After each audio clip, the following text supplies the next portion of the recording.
Mikrohidro adalah suatu instalasi pembangkit listrik yang menggunakan sumber daya atau energi aliran air sebagai penggerak untuk menghasilkan listrik dengan skala kecil. Pemanfaatan ini juga dikenal sebagai pembangkit listrik tenaga mikrohidro atau PLTMH. Meski sama-sama menggunakan tenaga air, namun kapasitas listrik yang dihasilkan tersebut tidak lebih besar dibandingkan dengan PLTA atau pembangkit listrik tenaga air.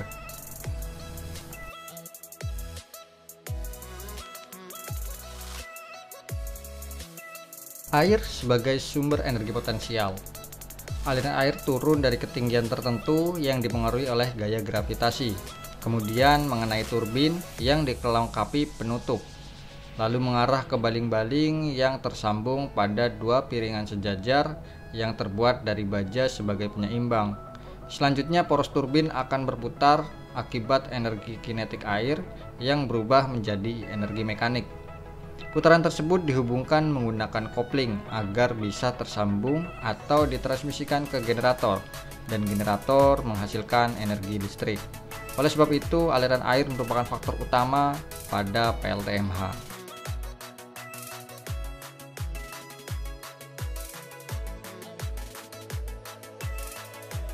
Potensi melimpah dan ramah lingkungan, sehingga dapat menjadi energi alternatif secara berkesinambungan. Biaya operasional pembangkit ini cukup murah, serta tidak menyebabkan pencemaran.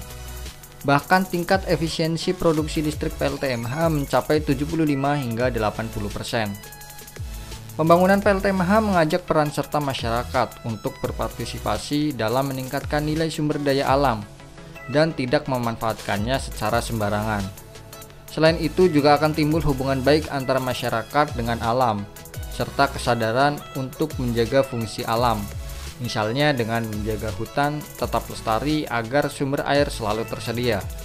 Masyarakat juga dapat berkontribusi dalam mengelola pembangkit listrik mikrohidro bagi keperluan yang mendukung perekonomian dan sosial budaya.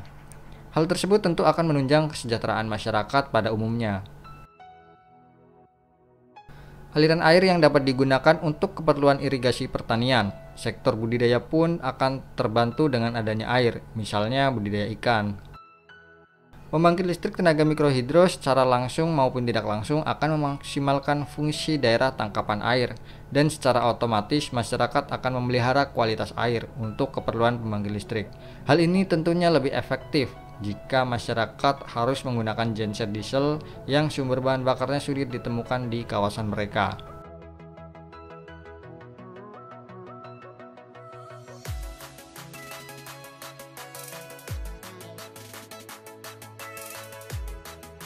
Biaya investasi yang cukup tinggi.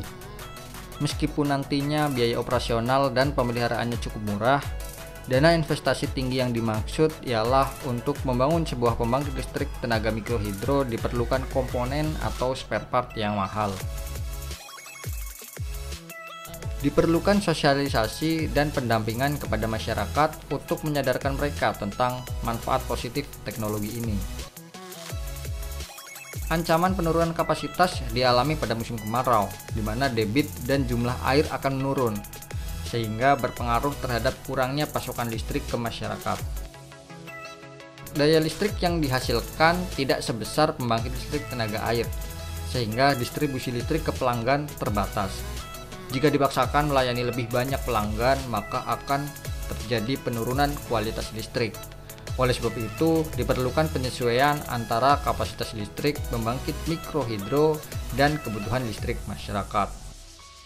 Lokasi pembangunan PLTMH tidak boleh jauh dari pemukiman masyarakat, karena jarak yang terlalu jauh akan mengurangi nilai ekonomisnya. Daya energi listrik akan hilang jika melalui kabel yang panjang, dan menyebabkan kerugian bagi pengguna PLTMH. Anggapan mengenai sumber daya air yang dapat diperoleh secara gratis menjadikan penentuan tarif listrik lebih sulit. Padahal, penentuan biaya listrik tersebut juga harus mempertimbangkan nilai investasi dan biaya perawatan spare part. Pembangkit listrik tenaga mikrohidro sangat berpotensi untuk dikembangkan di Indonesia karena di berbagai wilayah terdapat banyak aliran sungai dan air terjun. Pemanfaatan ini bertujuan untuk menghemat energi yang selama ini ditopang oleh pembangkit listrik lainnya. Selain itu, PLTMH juga bersifat ramah lingkungan sehingga minim menghasilkan emisi dan polusi.